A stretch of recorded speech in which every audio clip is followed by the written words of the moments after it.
Louvado seja o nome do Senhor Jesus. A palavra do Senhor, ela vai falar, louvado seja o nome do Senhor Jesus. Depois desse louvor, vai falar sobre a reforma da casa, que vai falar, louvado seja o nome do Senhor Jesus, que a estrutura da casa, aleluia, ela está comprometida, aleluia. A estrutura da casa, ela está precisando de uma reforma, aleluia. Aleluia. E a palavra do Senhor, louvado seja o nome do Senhor Jesus.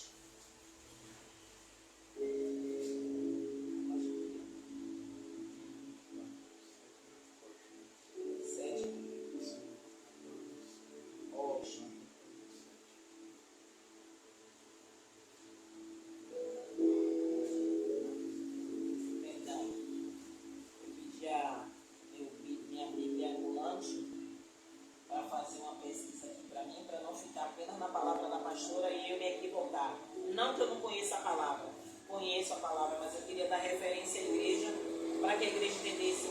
A palavra vai falar, louvado seja o nome do Senhor Jesus. Aleluia. Pronto. Está lá no livro de Mateus, capítulo 7, versículo 24, que vai falar: todo aquele, pois, que escuta estas minhas palavras e as pratica, assemelhá-lo-ei ao homem prudente, que edificou a sua casa sobre a rocha. Desceu a chuva e correram os rios e sopraram os ventos e combateram aquela casa e não caiu, porque estava edificada sobre a rocha.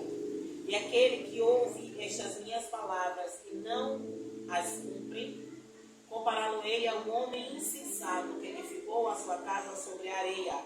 E desceu a chuva e correram os rios e sopraram os ventos e combateram aquela casa e caiu, e foi grande a sua queda. Enquanto o Senhor, mas foi o Senhor que botou em meu coração esse louvor enquanto eu estava com o joelho dobrado, intercedendo pela igreja.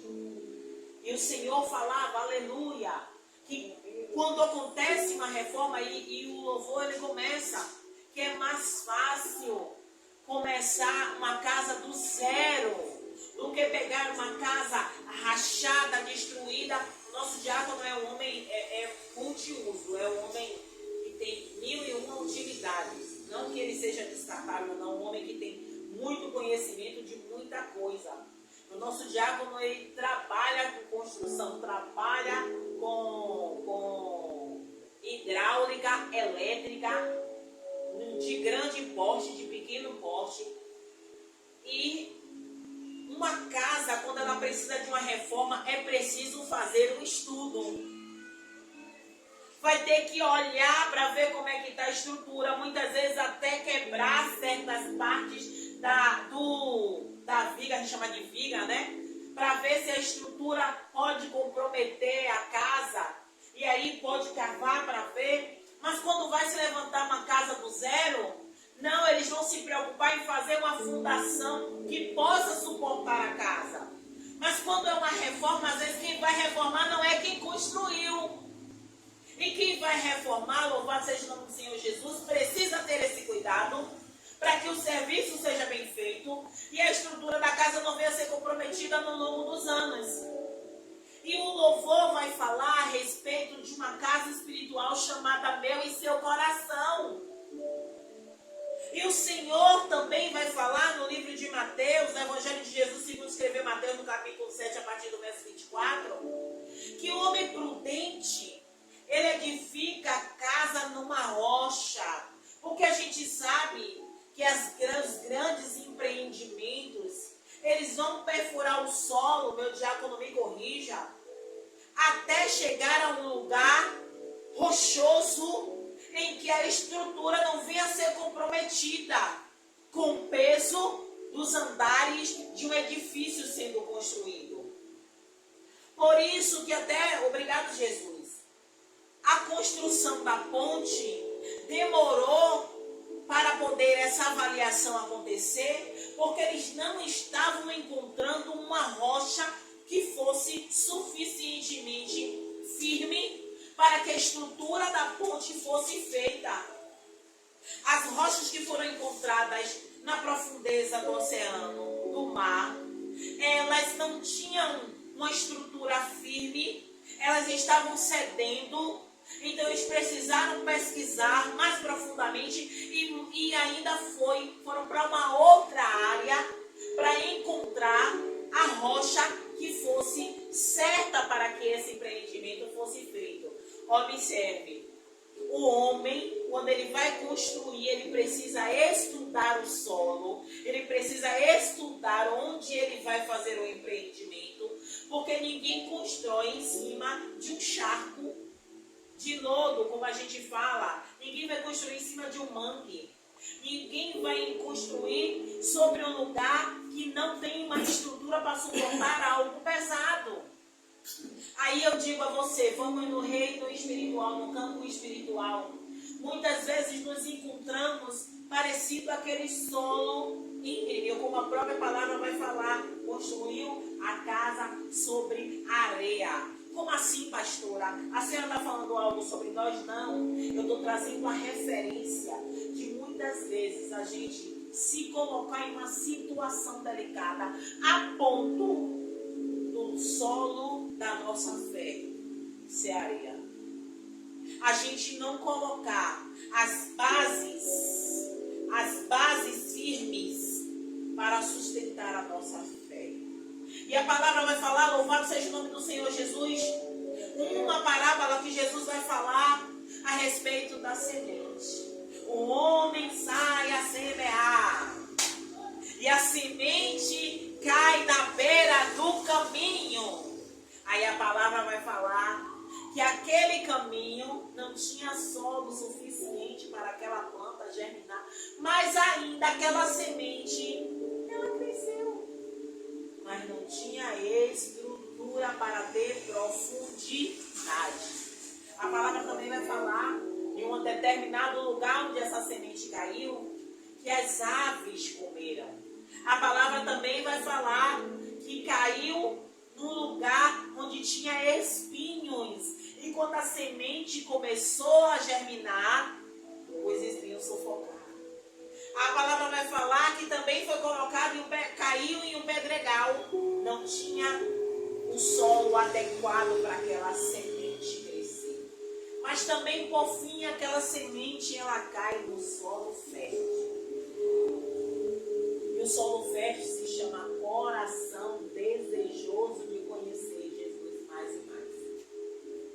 Porque se a gente acha que conhece Jesus já como suficiente, a gente está equivocado. Porque a própria Bíblia vai falar que a palavra de Deus, ela se renova a cada dia. Por isso que a gente que já leu a Bíblia 1, 2, 3 vezes, quando vai ler mais uma vez, diz, oxi, os olhos despertam para coisas que a gente já leu, mas que o Espírito Santo não nos deu a revelação daquela palavra. E a gente diz, oxi, onde foi que isso apareceu? Oxi. O nosso bispo que é pregador também, ele faz a mesma coisa. Às vezes ele vai pregar a mesma palavra, ou uma palavra, e Deus quer que ele pregue a mesma palavra na mesma semana. Tipo, pregou aqui, quando ele vai pregar em outro lugar, Deus dá a mesma palavra. Só que o Espírito Santo, ele dá um entendimento diferente. Que o bispo pregou aqui em um lugar, pregou aqui, e no outro lugar ele pregou a mesma palavra. E o Espírito Santo deu um outro entendimento, uma outra revelação, porque o povo que estava lá precisava entender de outra forma. A palavra vai dizer, e eu encerro a minha oportunidade, que aquele homem que edificou a casa sobre a rocha, a palavra vai falar, assemelhá-lo-ei a um homem prudente. E desceu a chuva, correram rios, sopraram ventos, combateram aquela casa e não caiu, porque estava edificada sobre a rocha. E as mesmas intempéries da natureza aconteceram na casa que estava edificada sobre a areia. Só que a diferença da casa edificada sobre a rocha para a casa que foi edificada sobre a areia é que a que estava sobre a areia grande foi a ruína daquela casa. E não é sobre casa que a Bíblia está falando. A Bíblia está falando sobre o nosso caráter, sobre a nossa vida com Jesus. Será que nós estamos edificando a nossa casa sobre a areia e dizendo e mentindo e inventando de que estamos edificando sobre sobre a rocha, a Bíblia vai falar, o vento vem. A chuva vem, aleluia. Aleluia, Deus. Aleluia. Os rios vão passar e quando o rio do Senhor passar, não ficará pedra sobre pedra. Aleluia. Tu és maravilhoso. E a palavra vai falar. E combateram aquela casa e ela caiu. E foi grande a sua queda. Esse despertamento para nós, igreja, é algo que temos orado a Deus. E às vezes a gente diz assim, não, mas eu não orei a Deus, não. Talvez você nem tenha orado, mas o seu bispo tem orado, sua pastora tem orado. Para que o Senhor nos ensine, nos guie e nos direcione para trilhar o caminho certo, o caminho que Ele quer. E Ele tem que começar aqui, ó, pelo altar dEle, pela liderança dessa igreja. Então, quando Deus trabalha em nós, nós precisamos estar. Olha, igreja, eu estou falando que o bispo e a pastora está pegando, não.